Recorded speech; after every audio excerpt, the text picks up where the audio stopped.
Hello दोस्तों, नमस्कार, good morning, जय हिंद। आप सभी का स्वागत है मोबाइल पाठशाला के यूट्यूब चैनल पे। दोस्तों, आज हम अब जानते ही हैं कर रहे हैं हम कंपाउंड इंटरेस्ट के प्रैक्टिस सेट्स के सवालों का। जितने भी सवाल हैं आपके उन सभी का हम सोल्यूशन देख रहे हैं। तेज देखेंगे, फास्ट देखेंगे।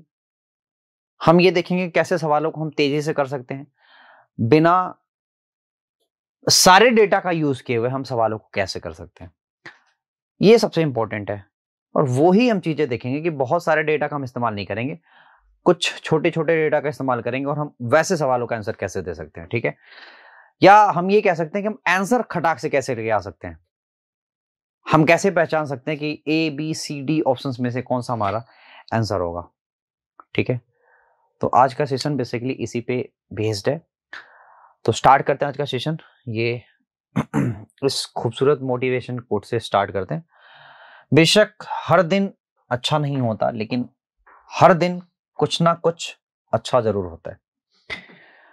भाई, हर दिन अगर आप सोचो ना कि प्रॉफिट हर दिन आपको हो, तो प्रॉफिट हर दिन नहीं होगा।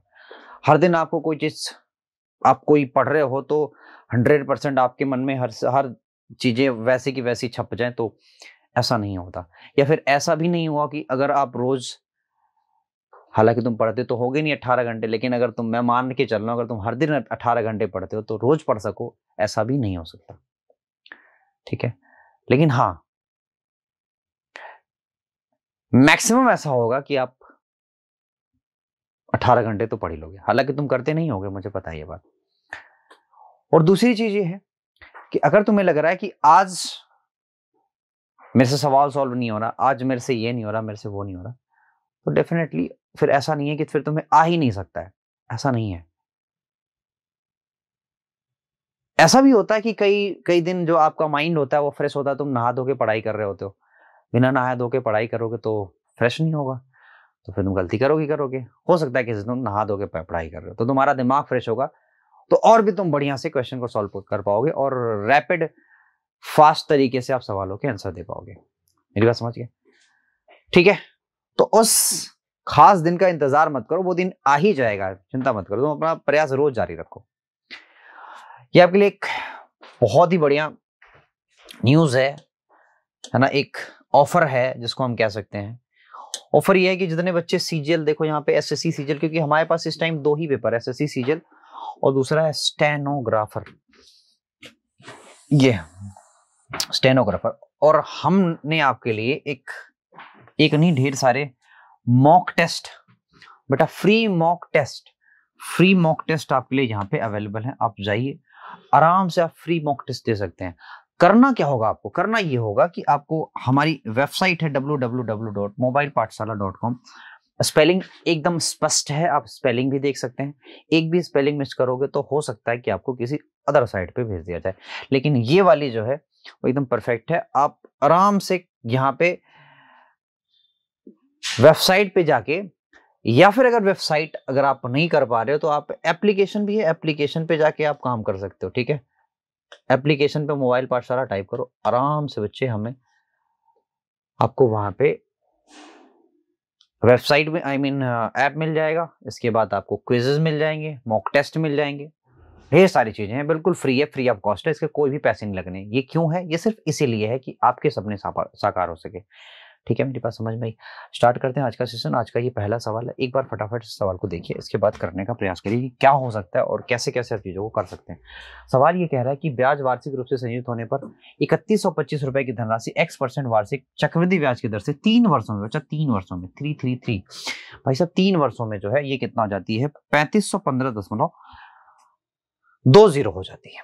उसी राशि पर उसी अवधि में, भाई उसी अवधि का मतलब सिर्फ 3 वर्ष की बात कर रहा है, और कह रहा है कि अब आपका जो रेट ऑफ इंटरेस्ट होगा ना वो x+2 होगा। कह रहा है इसी पर साधारण ब्याज की गणना करिए अगर आपका राशि मतलब धनराशि भी वही है। सर, हमने आपको ये चीज पढ़ाया है क्या कि अगर आपको 3 साल का मूलधन प्राप्त हो जाए और 3 साल का ही आपको मिश्रधन भी प्राप्त हो जाए, ठीक है, तो आपको कहां जाना है? आपको 1 साल के मूलधन और मिश्रधन पे पहुंच जाना है। तो करना क्या होता है? हमें क्यूब रूट ले लेना होता है। तो हमें क्यूब रूट लेना है किसका? 31, क्योंकि ये मूलधन है, और मिश्रधन कौन सा है? 35 15.20। भाई अगर दशमलव हटाना है तो आप ये बात जानते हैं अच्छी तरह से, अगर दशमलव हटाना है तो आप जानते हैं कि चलो यहाँ डबल जीरो कर दो, यहाँ पे और यहाँ पे डबल जीरो कर दो। अब बच्चे अगर इसको हम एक बार 5 से काटेंगे या फिर एक बार मैं 20 से काटूंगा, अगर मैं 20 से काटने का प्रयास करता हूं तो जानते हो यहाँ पे कितना आएगा भाई, यहाँ पे आएगा 15,625। मैं 20 से काट रहा हूं, 15,625 काट के देख लेना। और अगर मैं इसको काट रहा हूं 20 से काटने का प्रयास कर रहा हूं तो आएगा 17576। समझ रहे हो, 17576। और आपको ये जानते हो बड़ी खुशी होगी कि हमें क्या करना, हमें पहले साल पे जाना। और पहले साल पे जाने के लिए मैंने आपको बताया था कि अगर 3 साल की कहानी है तो क्यूब रूट ले लेना सबका। अब क्यूब रूट देखो, ये 25 का क्यूब है और बेटा ये 26 का क्यूब है।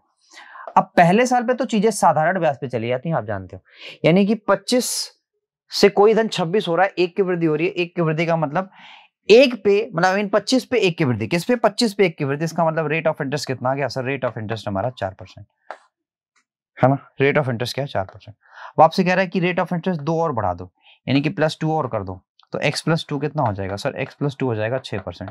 बेटा 6% है, लेकिन हमें 3 साल का हमें निकालना है क्या, ब्याज निकालना। तो 6 × 18, तो करना कुछ नहीं बच्चा, आपको 31, क्योंकि यही आपका मूलधन है, इसी का बेटा आपको 18% निकाल देना और बेटा 0 0 कर देना। अगर आप चाहो तो आप अब डिजिटल सम भी लगा सकते हो। देखो 8 1 9 हुआ, जैसे ही 9 हुआ वैसे हम जानते हैं हमें, देखो 8 और 1 9 हुआ, डिजिटल सम 0 हुआ। अब इनमें से जिसका डिजिटल सम 0 होगा वही हमारा आंसर होगा। देखो ये 0 हो रहा है सर, नहीं हो रहा है। और देखो कौन सा 0 होगा सर, 6 5 11 और 11 7, देखो यहाँ पे ये 0 होता हुआ दिख रहा है।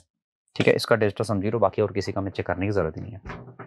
आई बात समझ में? तो हमें सिर्फ आंसर फाइंड करना था, हम आंसर ही फाइंड करेंगे आपके लिए, बाकी फालतू चीजें नहीं करेंगे। नेक्स्ट सवाल देखो, कह रहा है कि 3,000 रुपए पर, क्या ये 3,000 रुपए है या फिर 30,000 रुपए है?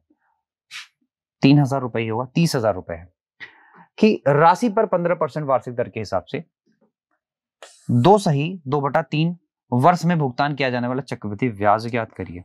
भाई आपको ब्याज निकालना है तो हम आपको बता देते हैं कि ब्याज कैसे निकलेगा। पहली बात तो ये है कि 3,000 रुपए पर, बेटा 3,000 रुपए पर, सॉरी 30,000 रुपए पर, ठीक है, आपको करना यह है, मेरी बात ध्यान से सुनिए, 3 टर्म का आपको ब्याज निकालना है। 3 टर्म का 15% के हिसाब से, तो 15 × 45 हो जाएगा। भाई दूसरे साल भी 45 मिलेगा। अगर ये 2/3 ना होके सीधे सीधे 3 साल होता तो मैं 3 साल का ब्याज कैलकुलेट कर रहा होता, तो भी तो ये 4500 साधारण ब्याज होता, क्योंकि साधारण ब्याज तो हर साल समान समान आएगा। प्लस क्लियर है? अब हमें पता चक्रवृद्धि ब्याज पे हमें ब्याज पे भी ब्याज मिल जाएगा, तो 15 से अगर गुणा करेंगे तो 15 × 25 = 75 के हो जाएगा 5। ठीक है भाई, और 15 × 4 = 60 67, यानी कि 4675। ठीक है भाई, और इस पे भी इतना ही ब्याज मिलेगा, इस पे भी इतना ही ब्याज मिलेगा, किस साल, तीसरे साल, तो इसका डबल कर दो, यानी कि 75 दूना 150 हो गया, कैरी होगा कितना 1, और 6 दूना 12 और 13, यहाँ हो गया 1350 प्लस। बेटा इसका भी तो 15% मिलेगा, इसका भी 15% मिलेगा, तो इसका भी 15% कर लो। तो आप जानते हैं 15% करो कि डेसिमल यहाँ आ जाएगा, डेसिमल यहाँ के हिसाब से कर लो। हालांकि डेसिमल पहले तो यहाँ नहीं होगा, लेकिन डेसिमल यहाँ आएगा जब हम 15% निकालेंगे। तो 15 × 25 = 75 के हो गया 5, कैरी हो गया 7, 15 × 7 = 105। ठीक है, 105 और 7 कितना होता है, 112 के 2, कैरी हो गया 11 के। ठीक है भाई, और इसके बाद कितना हो जाएगा, 15 × 25 = 75, 15 × 7 = 105, 105 112 के 2 हो गया, कैरी हो गया 11 के, और 15 × 6 = 90, 90 और 11 कितना होता है भाई, 101। कितने पे डेसिमल, 2 डिजिट पे डेसिमल। मेरी बात समझ पाए, 2 डिजिट पे डेसिमल है, ये है आपका पूरा का पूरा। लेकिन याद रखना ये 3 साल का, ये तीसरे साल का इंटरेस्ट है। और हमें क्या कहा है, हमें कहा है 2 साल तो कंप्लीट है, लेकिन तीसरा कंप्लीट नहीं है, 2/3। बात मेरी समझ पाए, यानी अगर ये टोटल हिस्सा 3 के बराबर हो तो हमें सिर्फ दूसरा हिस्सा चाहिए। चलो जरा फटाफट से इसको जोड़कर तो देखो, तो जोड़ोगे अगर इसको तो आएगा पॉइंट का 25, मैं यहां लिख दे रहा हूं पॉइंट का 25। यहां देखना 1, ठीक है भाई, यहाँ हो गया 5, ठीक है मित्र, ये हो गया 4 और 5 4 9 के, ठीक है, यहाँ 1 हुआ, यहाँ हो गया 5, यानी कि हो गया 5000। तो ये 3 के बराबर हमें 2 यूनिट की वैल्यू चाहिए, तो एक काम करो 3 से भाग दे दो और 2 से गुणा कर लो। तो क्या करें, पहले 2 से गुणा कर लें, नहीं पहले 3 से भाग ही दे देते हैं, कर लो 3 से भाग, तो 3 दूना 6, 3 एक कम 3 हुआ पहले 2 से गुणा ही कर लो, छोड़ो, आसान हो जाएगा, ठीक है भाई। आई 25 दूना हो गया 50 के, यहां कर लो, ठीक है, पॉइंट, 2 एक कम 2 हुआ, 2 5 10 की 0 कैरी हो गया 1, दोनों 18 19 के 9 हुआ, कैरी हो गया 1, 2 5 10 और 11। अब मेरे दोस्त यहाँ पे 3 का गुणा, 3 का भाग दे दो, 3 से भाग दोगे तो आएगा 3 3 9 हुआ, ठीक है, 9 2 11 हुआ, 3 9 27 हुआ, ठीक है, यहाँ 2 हुआ, 18 3 छक्के 18 होगा, 3 चौके 12, ठीक है, एक बार देखना था, 3 3 9 हुआ, 2 हुआ, 29 3 9 27, फिर 2 हुआ, 3 चौके 18, फिर 2 हुआ, 3 7 21, यहाँ पे थोड़ी सी प्रॉब्लम है ना, 3 7 21 और पॉइंट 3 5 15, समझ रहे मेरी बात, यानी कि जो दो सही जो लास्ट का 2/3 ईयर का ब्याज था ना, वो उतना आ गया, समझ रहे हैं, और बाकी के ये जो 2 साल का ब्याज है वो इतना आया है। तो एक काम करो, फटाफट सबको जोड़ लो। तो क्या हम यूनिट डिजिट के हिसाब से आंसर निकाल सकते हैं? सर कतई नहीं निकाल सकते, क्यों? क्योंकि हमारे पास देखो यहाँ पे कई सारे यूनिट डिजिट मौजूद हैं। तो एक काम करो, हमें जोड़ना सिर्फ और सिर्फ कितना, 3900 है ना, 67.50, इसी को तो जोड़ना है। तो पॉइंट का 50 तो यहाँ रहेगा ही रहेगा। 7 5 12 के 2 हो गया, कैरी हो गया बच्चे 1 के, 6 और 1 7 हुआ, 7 7 14 हो गया, 4 कैरी हो गया सर 1 के, ठीक है। फिर यहाँ देखो 9 और 1 10 हो गया, 10 6 16, 16 और 10 कितना होता है भाई, 26 के 6 हो गया। तो क्या हम अब आंसर लिख सकते हैं? सर अब बिल्कुल आंसर लिख सकते हैं। हमारे पास जो लास्ट का कुछ डिजिट जो आ रहा है वो यही आ रहा है, ऐसे ही आ रहा है, तो अब मैं आंसर लिख सकता हूँ, ठीक है। तो पूरा आंसर क्या आएगा, तो आप अगर चाहो तो कर सकते हो, यहाँ पे आएगा बच्चा 13, है ना, 4 4 8 8 4 12, है ना, और समथिंग हो जाएगा 13 के। क्लियर है भाई? नेक्स्ट सवाल है, कह रहा है कि किसी, यहाँ तो बहुत सिंपल सा सवाल है ये, और इसको तो मैंने आपको करना भी सिखाया। कह रहा है कि किसी ऋण को 2 समान किस्तों में वापस करना है। किस्तें हैं ये। कह रहा है कि जो ब्याज की दर है ना, देखो ब्याज की दर वो 10% है। अगर 10% है तो मैंने आपको बताया इसका फ्रैक्शन इतना होगा, कोई धन 10 होगा तो ये 11 हो जाएगा। 2 साल की बात है, तो अगर ये 100 हुआ तो बच्चा फिर ये 121 हो जाएगा। किस्तें समान होंगी तो किस्तों को समान कर दो। तो अगर यहाँ का गुणा 11 किया तो यहाँ भी गुणा 11 करेंगे, क्योंकि हमें किस्तें समान करनी है। बेटा आप देखो यहाँ पे ये हो जाएगा 110, ये हो जाएगा 100। बेटा मूलधन कितना होगा, आप देख सकते हो सर, मूलधन होगा 210। ब्याज कितना होगा सर, ब्याज देखो ये भी 121 हो जाएगा, 121 दूना कितना होगा, दोनों को जोड़ोगे 121 दूना कितना होगा सर, 242 के। यानी अगर मैं ब्याज का पूछूं तो ब्याज कितना होता है सर, ब्याज होता है 32 यूनिट। कितना होता है बेटा, 32 यूनिट। ये हमारा ब्याज है। आपसे पूछा क्या, वही तो पूछा, कुल ब्याज बताओ। तो एक चीज तो ये है कि आप ये निकाल सकते हैं कि 32 का इसमें मल्टीपल कौन है। 32 का मल्टीपल निकाल ले तो भी मेरा आंसर साफ साफ आ जाएगा, क्योंकि 32 ही यूनिट ब्याज है और इसी के मल्टीपल में हमारा ब्याज चलेगा। तो देखो पहली बात तो ये है, अगर ये बच्चा क्या है, सिंपल सी बात है सर, ये वाला मेरा क्या है, ये वाला मेरा ऑड नंबर है, ये वाला भी मेरा ऑड नंबर है, तो ये दोनों तो चलेंगे ही नहीं। चलेगा कौन? देखो हमें ये पता है कि हम ये देखेंगे कि 8 से मतलब 4 से कौन नंबर कट जा रहा है। 4 से देखो कौन कट रहा है, तो 4 सत्ते देखो 4 एकम 4, ये 4 से नहीं कट रहा है, लेकिन ये 4 से कट जा रहा है। क्या ये 8 से भी कट रहा है? देखो 8 9 72, ये 8 से भी कट जा रहा है। इसका मतलब यही तुम्हारा आंसर है, बाकी कोई आंसर देखने की जरूरत ही नहीं है। जरूरत ही नहीं मेरे भाई, कुछ भी जरूरत नहीं है, ये सॉल्व करने की जरूरत नहीं है। आप सॉल्व करोगे तो भी आपका वही आंसर आएगा, ठीक है। हमें सिर्फ आंसर तक जाना, बाकी और फालतू काम नहीं करने, तो हम सिर्फ आपको आंसर तक ही पहुंचा रहे हैं। नेक्स्ट सवाल देखो, कह रहा है कि किसी कितने प्रतिशत वार्षिक चक्रवृद्धि ब्याज की दर पर 7200 रुपए एक वर्ष में कितना हो जाएंगे, 7938 हो जाएंगे, ठीक है भाई। तो भाई साहब कह रहा है कि जो ब्याज है ना वो अर्धवार्षिक रूप से संयोजित है। अगर ब्याज जो है अर्धवार्षिक रूप से संयोजित होता है तो ये भी अच्छा है भाई, ठीक है क्या। अब जरा मेरी बात ध्यान से सुनिए, हम ये देख रहे हैं कि सबसे पहले तो ये 7200 हुआ। एक काम करो, इनका एक काम करो, रेशियो ले लो, एक तो ये भी काम हो सकता है, ठीक है। आप इनका 9 से कटेंगे क्या? ये 9 से काटो, 9 8 72, 9 से कटेगा ये सर? 7 3 10 बिल्कुल कटेगा। 9 8 72 है ना? 9 8 72 हुआ। यहां बचा कितना सर? यहां बच गया आपका 6 6 बचा ना? नहीं 73 हुआ। 9 8 72 होगा और 9 2 18। तो ये बिल्कुल क्लियर साफ साफ है।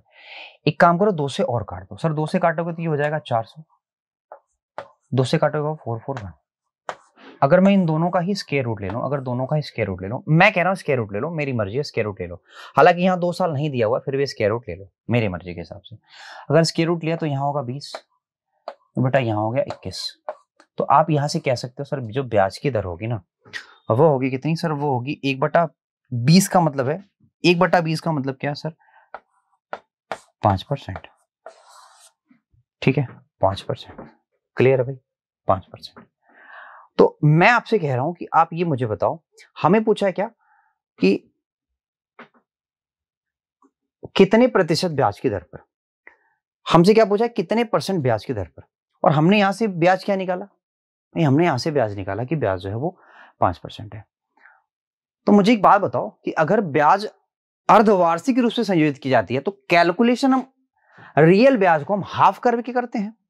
और अगर हमें आपसे रियल ब्याज अगर पूछ रहा है तो हाफ किया होगा मैंने कैलकुलेशन में, लेकिन अब हमें अगर रियल पूछ रहा है तो 2 का गुणा करना पड़ेगा। इसका मतलब ब्याज की दर कितनी होगी भाई? ब्याज की दर हमारे पास 10% हो जाती है। ये आपका उत्तर हो जाता है। ये करेक्ट। पता ही समझ में? सिंपल सी चीज थी, इसमें तो कोई दिक्कत नहीं है। नेक्स्ट, एक व्यक्ति ने 10% वार्षिक चक्रवृद्धि ब्याज दर पर 30,800 रुपए की राशि 3 वर्षों के लिए उधार ली, जिसमें ब्याज वार्षिक रूप से चक्रवृद्धि होता है। भाई ब्याज वार्षिक रूप से क्या होता है? चक्रवृद्धि होता है। दूसरे वर्ष के अंत में उसने 13,268 रुपए की राशि भुगतान किया। ठीक है, तीसरे वर्ष के अंत में उसने ऋण चुकाने के लिए एक्स का भुगतान किया। एक्स का मान बताओ। देखो भाई आपको ये करना पड़ेगा, क्योंकि देखो 3 वर्ष के लिए पहली बात तो उधार लेता है। ठीक है, कह रहा है कि दूसरे वर्ष के अंत में उसने इतना चुकाया। भाई एक बात तो मेरी ध्यान से सुनना, ये 30,800 रुपए उधार लिए गए, और ये जब उधार लिया गया तो अगले वर्ष इस पे जो ब्याज लगा होगा वो 10% के हिसाब से लगा होगा, यानी 110%। ठीक है, ठीक है। फिर इसके बाद हुआ ये कि एक बंदा आया और 13,268 रुपए देके चला गया। ठीक है, तो बेटा अब जो बाकी बचेगा ना, बाकी जो बचेगा ना, अब उस पे भी तो रेट वही चल रहा है। अभी रेट तो वही चल रहा है, रेट थोड़ी कम हो रहा है। लेकिन अगला फिर बंदा आया भाई और एक्स भुगतान किया, और पूरा का पूरा एक्स भुगतान किया, और पूरा का पूरा जीरो करके चला गया। पूरा का पूरा क्या हुआ? जीरो करके चला गया। बच्चे हम यहां से भी हम क्या कर सकते हैं? अपने डिजिटल सम से अपना आंसर ला सकते हैं। क्यों ला सकते हैं? क्योंकि आप जानते हैं अच्छी तरह से डिजिटल सम लाने के लिए आपको पता कैसे करना होगा। 8 3 11, यानी इसका डिजिटल सम हो गया, तो आपको पता होगा सर इसका भी डिजिटल सम हो गया, तो 2 2 4 हो गया, इसका डिजिटल सम हो गया 4।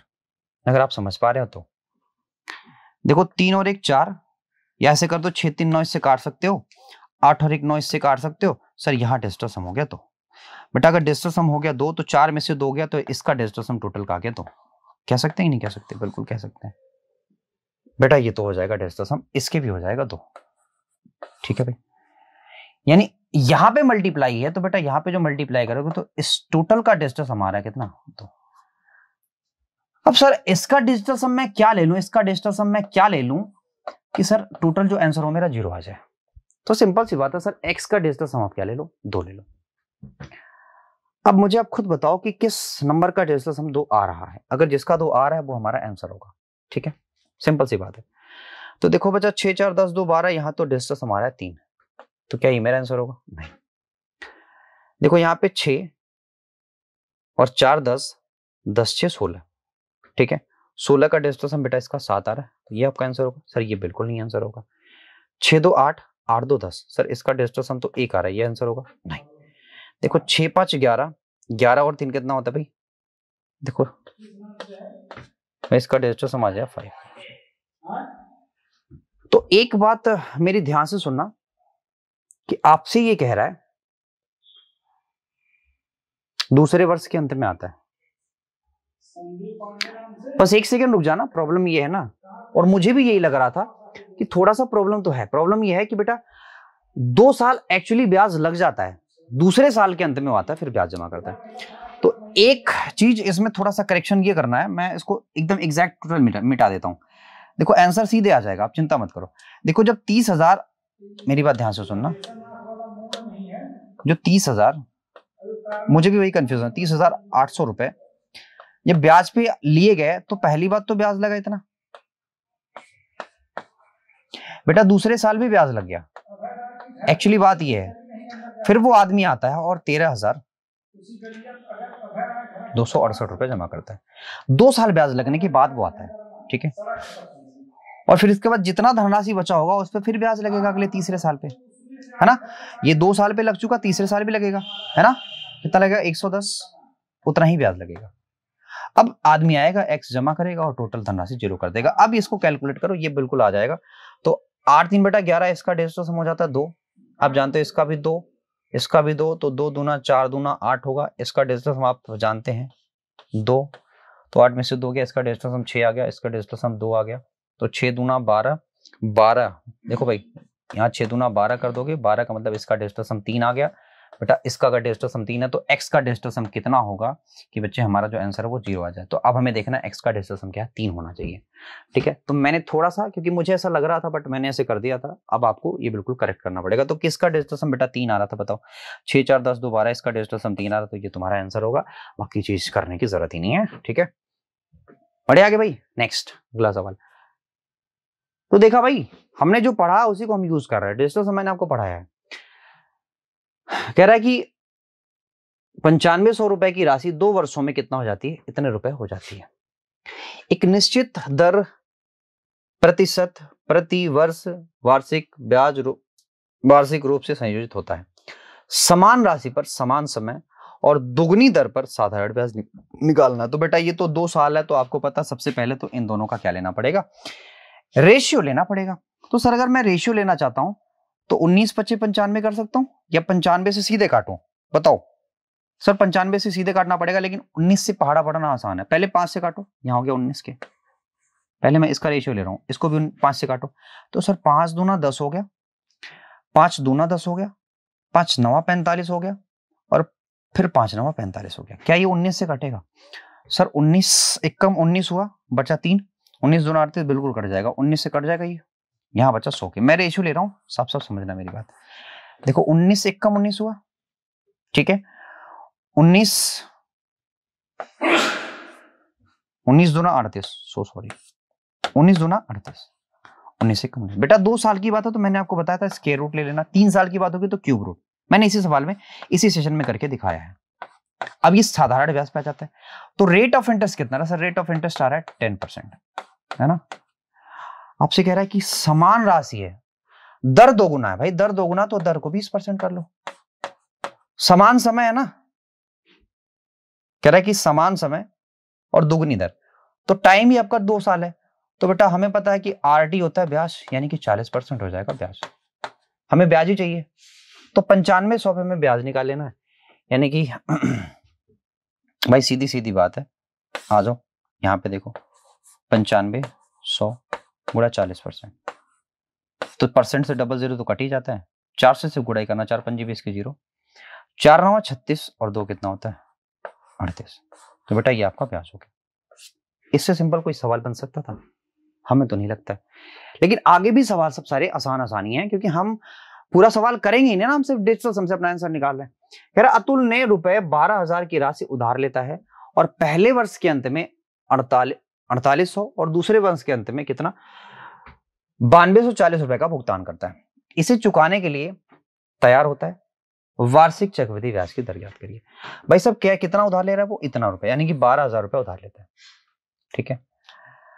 तो अगर 12,000 रुपए उधार लेता है तो आपसे कह रहा है, देखो 12,000 उधार लेता है वो, ठीक है भाई। पहले वर्ष के अंत में, बेटा पहले वर्ष के अंत में देखो, पहली बात तो ये है कि समथिंग कुछ ना कुछ तो ब्याज लगेगा। अब जो भी ब्याज लगेगा, सपोज करो आप वो x है, यानी अगर मैं आपसे कह दूं कि 100 प्लस x सपोज करो ब्याज लग रहा है बटा 100 है, अगर तो एक आदमी आएगा भाई, इतना तो धनराशि हो चुका, इतना तो ब्याज हो चुका ना, आई मीन ब्याज के साथ इतनी हो गई ये धनराशि, अमाउंट हो गया ये। अब एक आदमी आएगा 4800 रुपए जमा करेगा, चला जाएगा, गया तो फिर इसके बाद बैंक अपना काम करेगी, फिर वही काम करेगी बटा 100। फिर वो आदमी आएगा 9240 जमा करेगा और टोटल धनराशि 0 कर देगा। सेम सवाल है कि नहीं है? तो बेटा इतना मैंने कर दिया है, बाकी आपका काम है करना, कुछ तो आप करना चाहिए।